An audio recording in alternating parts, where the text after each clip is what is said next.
अस्सलाम वालेकुम। बिला तकल्लुफ़ में मैं हूँ सोहनी पारस। और बहुत सी ऐसी शख्सियात होती हैं जिनका मुख्तलिफ़ इदारों में बहुत ही पावरफुल काम होता है। और हम अगर सिंध की बात करते हैं तो बहुत से पुलिस के खाते में जो भी ओहदे रहे हैं या जो भी लोग रहे हैं, उन्होंने सिंध के हवाले से बहुत मेहनत की, बहुत काम किया और अपना नाम भी किया।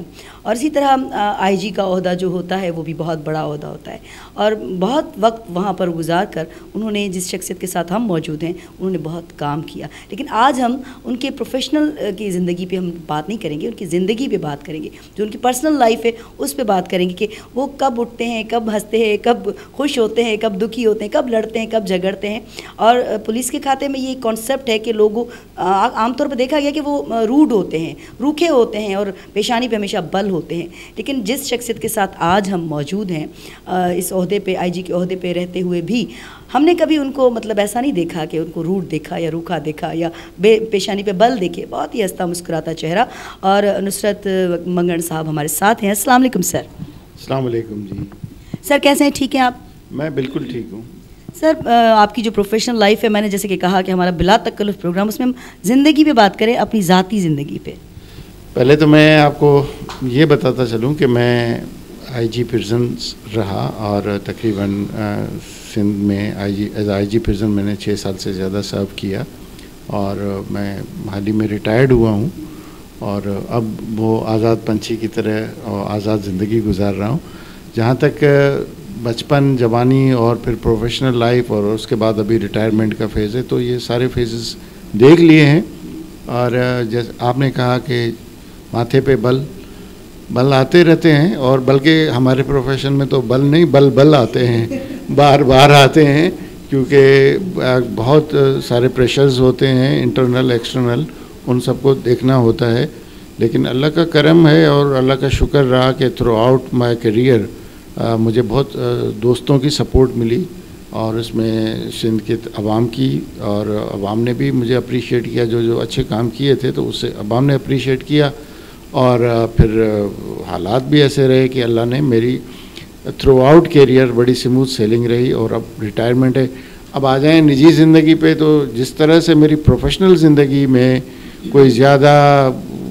कोई इतना कोई शोर शराबा नहीं हुआ, कोई इतने इश्यूज़ नहीं क्रिएट हुए अल्लाह के करम से, उसी तरह से मेरी निजी ज़िंदगी भी बड़ी स्मूथ सेलिंग वाली रही है। हाँ, छोटे मोटे कभी कभार डिप्रेशन के दौरे भी पड़े ज़िंदगी में, कोई ऐसा वक्त भी आया, लेकिन ओवरऑल बड़ा स्मूथ रहा और आज तक है।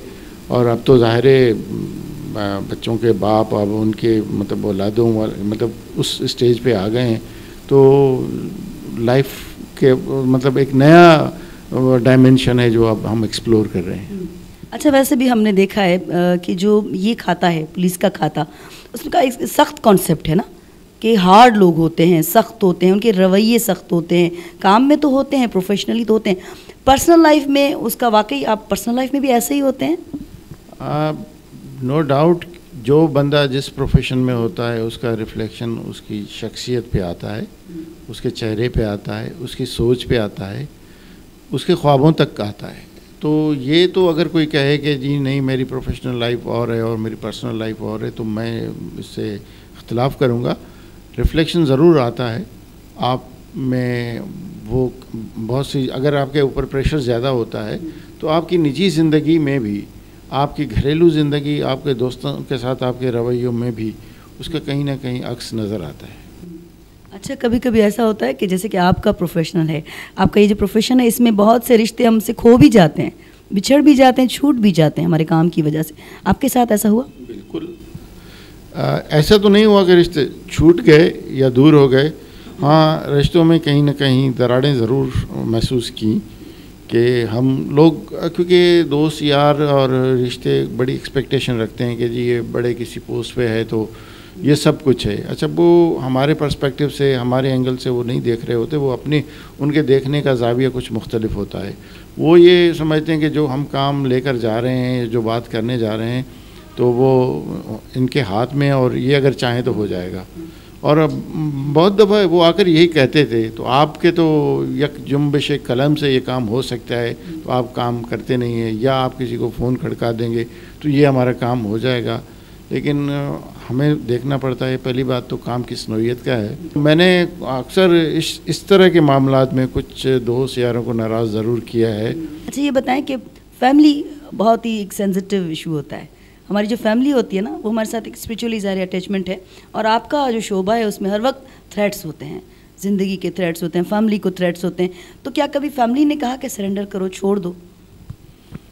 फैमिली का मैं आपको बताऊं कि जिस वक्त मैं नई जॉब ज्वाइन की थी और शुरू वाला करियर था, तो उस वक्त तो बहुत प्रेशर था कि मैं इस नौकरी को छोड़ूं, और फिर एक स्टेज ये भी आई थी कि मैं खुद रिज़ाइन करने के भी उसमें था। फिर कुछ दोस्तों ने कहा कि नहीं, ज़रूरत है और करना चाहिए। फिर मैं बहरहाल इसको कंटिन्यू किया, और मैं किसी और शोबे से मेरा वो था, क्योंकि पढ़ाई में जो था, मैं मेरान यूनिवर्सिटी में आर्किटेक्चर में पढ़ता था। तो उसके बाद साइड में मैंने जब ग्रेजुएशन किया, तो ग्रेजुएशन करके पब्लिक सर्विस कमीशन से यहाँ आ गया। तो मुझे लगता था कि मैं एज आर्किटेक्ट अच्छा काम कर सकूँगा, तो मैंने लाइन बदल के गलत किया। मतलब मैंने तो ऐसे ही खेल खेल में एग्ज़ाम दिया और हो गया, पास हो गया और पोस्टिंग आर्डर आ गया, तो ये फील्ड ज्वाइन हो गई। लेकिन किसी स्टेज पर मुझे लगा था कि मैं गलत आ गया हूँ। फिर आगे चल के मुझे ये लगा कि नहीं, मैं अब सही जगह पे आ गया हूँ। मेरे ख़्याल में फैमिली के लिए तो एक वो है कि जितना हम टाइम दे सकें, क्योंकि देखें होता ये है कि आपके बच्चे आज छोटे हैं, कल जवान हैं, और ख़ास तौर पे बेटियाँ हैं तो वो मेहमान हैं, उन्होंने चले जाना है।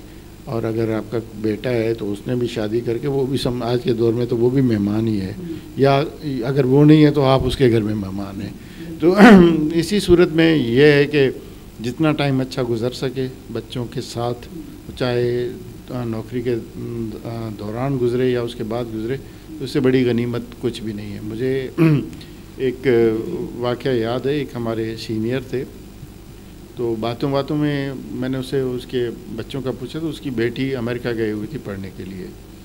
तो मैंने कहा, सर यू आर लकी कि आपकी बेटी अमेरिका पढ़ने गई है। तो उसने मुझे कहा कि यार नुसरत, तुम्हें पता है मैं सोचता हूँ हम लोग कितने बदनसीब हैं। मैंने कहा क्यों?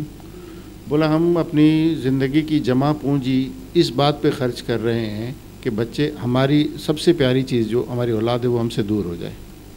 तो मुझे लगा कि ये बड़ी मतलब उसने फतेह की बात कही कि क्योंकि बच्चों ने दूर तो वैसे ही हो जाना है एक न एक दिन, माँ बाप के साथ ना बेटे ने रहना है ना बेटी ने, लेकिन वक्त से पहले अगर हम उन्हें दूर कर देते हैं तो वो थोड़ा सा बंदों को रियलाइज़ करना चाहिए कि वो लम्हे जब बच्चा बढ़ रहा होता है, उसकी अटकलियाँ, उसके जो नाज नखरे, वो बेटा हो चाहे बेटी, तो वो मेमोरीज़ होती हैं। मेरे ख्याल में लाइफ में यही सब कुछ है, इसमें कोई शक नहीं है। अच्छा ये बताएं कि जब यूनिवर्सिटी में पढ़ते थे, आप कॉलेज में पढ़ते थे, किस मिजाज के थे आप? शौक़ थे, चंचल थे, संजीदा थे? संजीदा तो बिल्कुल भी नहीं था उस वक्त, और दोस्तों के साथ मतलब बिल्कुल फ्रैंक, मतलब घूमना फिरना, मौज मस्ती, पार्टीज़ करना। और सिंध यूनिवर्सिटी और मेरान यूनिवर्सिटी का माहौल तो आपको पता है, वहाँ कितने वो एक लिबरल किस्म का वो सोच रखने वाले सारे दोस्त यार भी थे और हम भी थे। तो मतलब हर वीकेंड पे कोई ना कोई शोर और गुल करना वो होता था। और बड़ा मतलब वो दिन, वो यूनिवर्सिटी के जो 4 साल थे, वो अभी तक मैं तो नहीं भूला हूँ। अच्छा, कितने रोमांटिक थे अपने वक्त में? कॉलेज में भी पूछूंगी, और थोड़ा सा आगे जब आप फील्ड में आ गए ना, रोमांटिक कितने थे? देखें, रोमांटिक तो था, वो बहुत था, और था क्या, मैं हूँ। तो रोमांस अगर आपके है, अगर आपकी घट्टी में भरा हुआ है तो वो तो निकल नहीं सकता। मतलब है, अभी भी है, तो ये ज़बरदस्त। अच्छा, रोमांस का एक ही रंग तो होता नहीं है ना? हाँ, रोमांस, ये बात आपने सही कही कि रोमांस के मुख्तलिफ डायमेंशंस होते हैं। कोई दौर था कि हमारा जो रोमांस था वो स्टूडेंट पॉलिटिक्स थी, वो हमारा रोमांस था। फिर हम सोशल वर्क, मतलब जब प्रोफेशन में आए तो लोगों के लिए करना, सोशल वर्क करना, इस तरह के रोमांस भी थे। फिर इश्क मिजाजी और हर तरह के जो रोमांटिसिज्म के जो पहलू हैं, उनको एक्सप्लोर भी किया, ये नहीं कि नहीं किया, उनको एक्सप्लोर भी किया।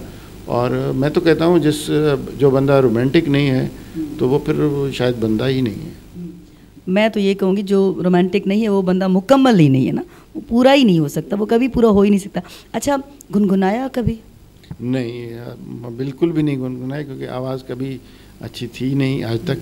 आवाज़ के मामले में काफ़ी, हाँ ये था कि स्टूडेंट लाइफ में मैं थोड़ा बहुत लिखता था, शॉर्ट स्टोरीज़ मैंने लिखी, मैंने कुछ शेर व शायरी लिखी थी उस ज़माने में। कुछ याद नहीं, अब काफ़ी मतलब इस लाइक 35 ईयर्स तो थोड़ी सी भी याद नहीं कुछ? इस वक्त याद नहीं है। बहरहाल मेरी कुछ चीज़ें छपी भी थी उस वक्त मुख्तलिफ मैगज़ीन्स में। मैंने सिंधी स्टोरी राइटिंग में किया था और सिंधी में ही मेरी शायरी थी, जो कुछ उस वक्त कुछ दोस्तों ने बल्कि इंसिस्ट किया था। मुझे याद है कि कुछ मेरी 2-3 शॉर्ट स्टोरीज़ थी, तो एक मेरा दोस्त है वो आया तो मैंने ऐसे ही उसे दिया कि आप देख लो, ये पढ़ लो। तो उसने जब पढ़ी तो मरहूम अभी उसकी डेथ हुई है, शायद आप जानते हो, बशीर मंगी। हाँ, तो वो बशीर आया था मेरे पास किसी हवाले से, तो मैंने कहा बशीर यार ये देखो, तुम लिखते पढ़ते हो तो ज़रा देखो। तो उसमें ऐसे 2 कहानियाँ वो ले गया, उसने कहा कि ये मैं पब्लिश कराऊंगा। मैंने कहा यार पब्लिश करने जैसी नहीं है। उसने कहा आप रहने दो। तो फिर नेक्स्ट ट्रिप में जब वो मेरे पास आया तो वो कापी ले आया जिसमें वो पब्लिश हुई थी। सिंधी एक मैगज़ीन था उसमें। तो वो संभाल के रखा है मैगज़ीन? हाँ, वो मैगज़ीन है मेरे। सुनते क्या है? हाँ, ये बात है। मैं मतलब सुनने में मुझे सबसे जो सिंधी में के डिफरेंट हैं और इस तरह फिर उर्दू। सिंधी में मैं सूफ़ी जो राग हैं उसमें, और ख़ास तौर पे जो हमारे पुराने गायक हैं उनको सुनता हूँ। और फिर आज के दौर में मतलब आबिदा परवीन साहिबा हैं, वो उससे उर्दू में मेहदी हसन हैं और फिर फरीदा खानम हैं। तो हाँ, इनको मुख्तलिफ औकात पे सुनते हैं या मूड पे डिपेंड करता है? अक्सर मकसद ये होता है कि दिन में कोई ऐसा लम्हा आ ही जाता है, दिन या रात में 24 घंटे में, इस वक्त दिल चाहता है कि कुछ ना कुछ सुना जाए। तो फिर इस तरह हाँ ये है।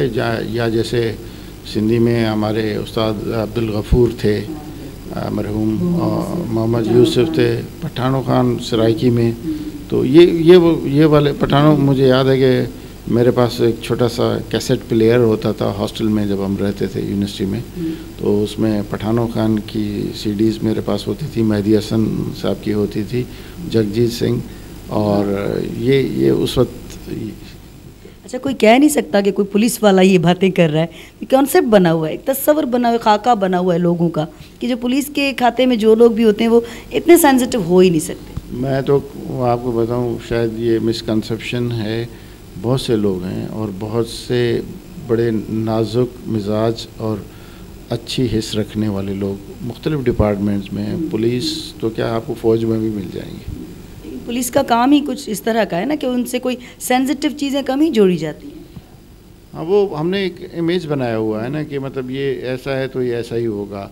और एक मतलब अगर कोई मौलवी साहब है तो बस वो खुतबा ही देगा और दीन की बातें करेगा। लेकिन कभी आप किसी मौलवी साहब से अकेले में बैठ के बात कर लें, उनके अंदर भी कूट के बहुत सी चीज़ें भरी होती हैं, बड़े रोमांटिक होते हैं। तो ये यू कैन नॉट लेबल कि ये अगर इस प्रोफेशन में है तो इसको ऐसा ही सोचेगा।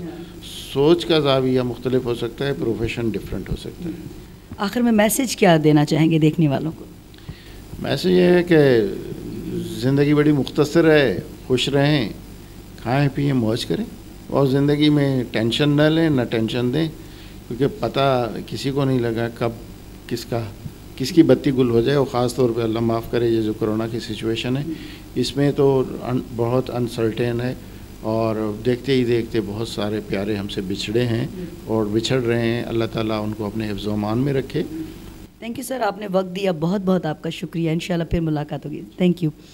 बात ये है कि हमारे कॉन्सेप्ट बने हुए होते हैं कि जो भी इदारे होते हैं हर जगह पर इंसान तो इंसान है ना, और हर इंसान के अंदर एक छोटा बच्चा मौजूद होता है। कोई भी शोबा हो लेकिन वो हसास होता है। तो ऐसा नहीं कि पुलिस के खाते में जो लोग होते हैं वो पत्थर दिल होते हैं या वो मुस्कुराते नहीं या वो रोमांटिक नहीं होते। ऐसा कॉन्सेप्ट बिल्कुल गलत है, जो कि अभी सर ने भी क्लियर किया। तो इंशाल्लाह फिर मुलाकात होगी। दें इजाज़त, अल्लाह हाफ़िज़।